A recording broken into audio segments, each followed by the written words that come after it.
सुनील गावस्कर या आमच्या तारुण्यातल्या दिवसातल्या लाडक्या क्रिकेटपटूचा 10 जुलै हा वाढदिवस. ते रेडिओचे दिवस होते, त्यामुळं सुनील गावस्कर सारख्या क्रिकेटपटूचा पराक्रम हा आम्हाला फक्त रेडिओच्या आवाजातूनच समजायचा किंवा घरी आलेल्या वर्तमानपत्रातल्या त्यांच्या बातम्या आणि फोटो बघूनच आम्ही त्यांच्यावर फिदा व्हायचो. त्यांचे फोटो कात्रण करून जपून ठेवायचो. एखाद्या चित्रपट स्टारपेक्षाही गावस्कर यांची क्रेज लोकमानसामध्ये मोठी होती. बरेचदा वाटायचं सुनील गावस्कर रुपेरी पडद्यावर का दिसत नाहीत किंवा त्या अभिनयाच्या क्षेत्रामध्ये का येत नाहीत. अर्थात तसा काही वेळा त्यांनी प्रयोग केलाही.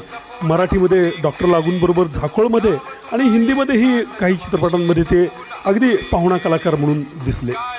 मात्र खरे रमले ते क्रिकेटमध्येच.